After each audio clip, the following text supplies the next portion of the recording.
So as the landscape of the NBA continues to change, we're hearing rumblings of who's going to be the next generational star to actually take over and be the face of the league. As guys like LeBron James continue to go up there in age, but just like the players before him, they made sure that the game was in a proper place for the future players to come in and continue to enjoy the spoils of all the revenue that's coming into the league. Now, when it comes to today's younger players, not only some of them are not ready to grab the mantle, but they're also not bearing the responsibility to make sure that the league financially is in a good position to make sure that the next generation comes in and continues to enjoy the same spoils. And this leads me up to Anthony Edwards and some of the gimmicks that he was pulling out in this past weekend's All-Star game. Just in a way, he was kind of making a mockery of the game and not understanding the fact that Adam Silver and the NBA are trying to position that All-Star weekend as a nice piece of inventory for streaming services to come in and start bidding on. It's more money for the league, thus more money for you, and more money for the future players coming in. And make no mistake about it, the money is not guaranteed because the CEO of Turner/Warner Brothers, David Zaslav, had made a comment last year that they're going to be very conservative when approaching the NBA on renegotiations. And they actually, quote unquote, don't really need the NBA. So these type of comments coming out during an investor meeting means that the league still has to be in a good position where they're putting out a good product to get other bidders and other suitors to make sure the money keeps climbing up. But I'm not sure if Adam Silver is not prepping the younger stars of the NBA to make sure that they're carrying the mantle of the league and putting out a good product on the floor, as Anthony Edwards made quite a few comments this All-Star weekend, beginning at one of the practices. That's a great question. I think for me it's an all-star game, so I don't think I will ever look at it like being super competitive. It's always fun, but I don't know what they can do to make it more competitive. I don't know. I think everyone looks at it. It's a break, so I don't think nobody want to come here and compete.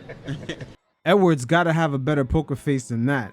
Of course, everybody knows you guys don't want to compete, but still, man, you got to be political about these type of situations. Because that 5-year extension you got for $260 million did not necessarily come from the fans.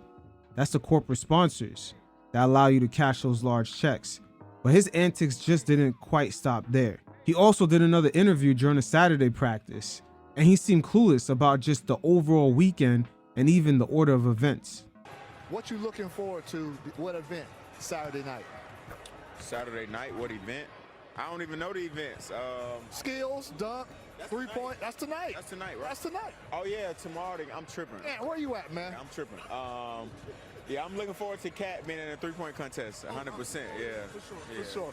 And lastly, what is your goal in the All-Star game? Like, what are you trying to do? I'm gonna shoot all left hand the whole game. I seen you doing that in warm-ups right now. I'm gonna shoot a left hand the entire game. That's gonna mess up your field goal percentage, though. It's an all-star game. Ain't no field goal percentage.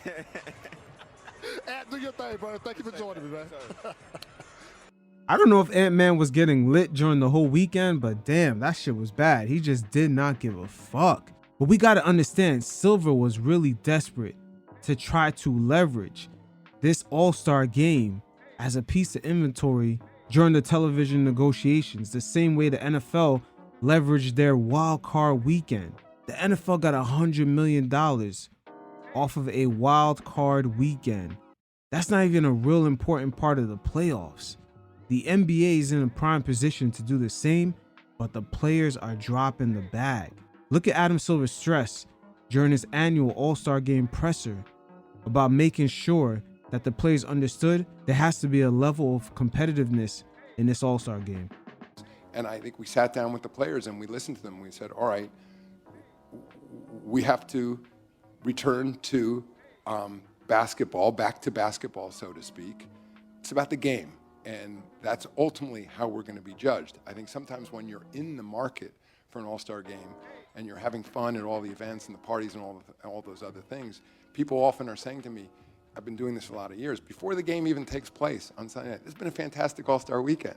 And then, of course, if the game is lousy, then you all just doing your jobs and representing what's happening here to the world, the reports are it was a lousy all-star because the game wasn't that exciting. And frankly, fans are able to vote by what they watch too. They have so many options. So the thought was here, we sat down with the players, we said, let's return to a focus on the game of basketball. Let's come pretty close to your typical routine. We still want the opportunity to introduce to fans around the world the all-star rosters. We still want to have a little bit of fun at halftime, but so just add a slight amount of time, and let's see what we get. My sense is it's a combination of discussions that the leadership of the players are having with the all-stars. I think discussions Joe Dumars is having directly with players, frankly, having Joe Dumars and his credibility in the league office. I think we're going to see a good game tomorrow night. So right there, we're seeing the reason why Adam Silver has switched the format. He spoke to the players. He spoke to other leaders like Joe Dumars about the level of competition and getting some sort of product out there that they could pitch while they're in TV negotiations. So you saw there at the very end, he said he was expecting at least somewhat of a level of competition. He got guys back to their same regular routines. They don't have to stand and wait for 20, 30-minute intros. The halftime doesn't have to be as long, but yet the players still didn't give a fuck. There's a lack of understanding. There was a money play here, a major money play. The league, think about it, the league could have got enough money for certain segments of this All-Star weekend, whether it be the Friday night, Saturday night, or parts of Sunday. They could have got something just only available in one of these tech companies that are trying to grow their audience. They don't mind even grabbing the celebrity game as long as it's advertised, let's say, solely on Netflix. That's for Netflix to gain a subscriber base, an audience that they never had access to. So right now, it's looking like the league kind of blew this position. And you could see it play out no further than Adam Silver's reaction when announcing the winners of the All-Star game. You could hear it in the sound of his voice, just a disappointment. And to the Eastern Conference All-Stars, you scored the most points. Well, congratulations. Silver did not even announce a winner. He just said you guys scored the most points. And if we take a step back and look at some of the star players that are in this game, around the time they came into the league, the cap had went up in 2017. So the money was already a lot bigger once they got to the league. And now the cap is about to go up again. And the same guys who benefited in 2017 are now in their prime, and they're about to benefit again from the cap going up. So in a way, it might be a naive assumption that the money's always going to be up. A lot of the players right now are kind of suffering from the rich man's disease. And you see it play out no further than the younger stars of the league like Edwards, Zion Williams, Ja Morant continue to fumble the bag as being a face, being an image of the league. But if you really look into it even further, maybe the players of the early 2000s or mid 2010s, maybe they were the last breed of players who actually understood that they were supposed to carry the game forward so the next generation can grab the baton and make shit even better. Just the level of competitiveness they had, the strive for perfection. Even going back to Kobe Bryant, the money wasn't as good in the league. It just started going up, but it was nowhere near the levels that it was at in the 2010s. It took the overall media landscape to change for the NBA to get a large bulk of money. And this is everything after Michael Jordan, Larry Bird, Magic Johnson. The NBA really didn't start getting large TV money until they got on ESPN in the mid or early 2000s. But Kobe was definitely the last dying breed of players who understood you wanted to match up and play against the best. I think the All-Star game in general needs a little revamping because it used to be competitive. Yeah. It used to be competitive, and fans want to see the best pickup game in the world. That's what this is. They don't want to see you running up and down and dunking and doing all this crazy. They want to see what happens when you get this collection of best basketball players on the planet, and they play and they go head up against each other. Man. I mean, you guys play harder at a pickup game in UCLA. For real. And ain't billions of people watching. For real. Definitely do. You know what I'm saying? Definitely do. They gotta turn it the up. All-Star game needs a little changing. I always love competing in them. I didn't lose many of them. Nah, me and CP used to talk you all was the time. one of the hold on. ones. You took it serious. Yeah, we went it. I don't think me and CP, when we played together in the All-Star game, I don't think we've ever lost a game. Yeah. And we used to look at each other and say, okay, Going serious. Let's They go. don't want to play, we gonna play. Fourth quarter, let's go get them.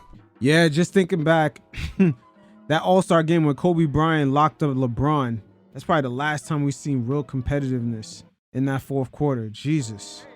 But the influx of money the league is getting right now is not a guarantee. So just having players missing from the dunk contest, the skills challenge actually being the brightest point of All-Star Weekend, it shows you the sad state of things. But it's tough to see where the league goes from here because right now they're suffering from the rich man's disease. We're at a point right now where we got 3 to 4 year players signing for $260 million. But just as the media landscape was rising in the early 2000s, thus creating an influx of money into the NBA, right now the media landscape is actually declining, and a lot of the league's partners are actually consolidating at this very moment. TNT, ESPN, Fox, and Warner Brothers all collaborating on an app, while at the same time ESPN plans on launching their own direct-to-consumer service in 2025, and the NBA in the other end is losing a lot of money through their local TV deals, as one of their major partners, Diamond Sports, have filed for bankruptcy. So once again, the money's never guaranteed.